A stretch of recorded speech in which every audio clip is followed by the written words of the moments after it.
మళ్ళా రాజకీయాల్లోకి నాకు తెలియట్లేదు. ఏందా మీరు క్వశ్చన్ వేశారు, మీకేమైనా అర్థమవుతుందా చిరంజీవి గారి స్ట్రాటజీ? ఎవరన్నా అసలు జీవితంలో చిరంజీవి గారు ప్రజల దగ్గరికి వెళ్ళొచ్చా? ప్రజల గురించి మెన్షన్ చేయొచ్చా? మా తమ్ముడు కోటేయండి వాడు బాగా చేస్తాడు అంటే నువ్వు బాగా చేయవా? అందుకని నీకు వద్దా? మీ తమ్ముడు బాగా చేస్తాడా? అదనే చెప్పు. నేను వెన్నుపోటు పొడిచాను ప్రజలకి, ముఖ్యంగా కాపు సోదరులకి. ఎంతమంది కాపులు తెలుసా? నేను అక్కడే ఉన్నా ప్రజారాజ్యంలో. నాకు కూడా ఎమ్మెల్యే టికెట్ ఇచ్చారు కదా, ఎమ్మెల్యే టికెట్. అప్పుడు ఉద్యోగాలు మానేసి ఆయన దగ్గర ఉన్నారు.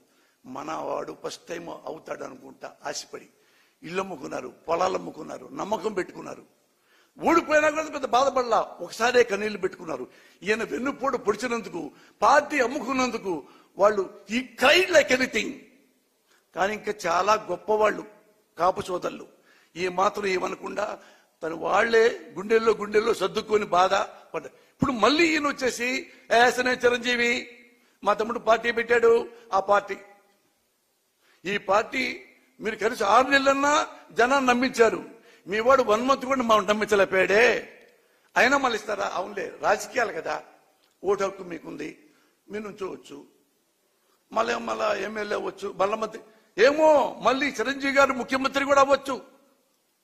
నమ్మకం లేదా మీకు? గుర్రం ఎగరావచ్చు. What can we do? ఇది అన్నాం అనుకో ఏమంటే తెలుసా, ఎమ్మటే తిట్లు, లమ్ డా అంటే అసలు రియలైజేషన్ లేదు మనుషులకి. ఈ వీడియో కానీ మీకు నచ్చినట్లయితే లైక్, కామెంట్, షేర్ చేయండి. మరిన్ని అప్డేట్స్ కోసం సబ్స్క్రైబ్ చేయండి.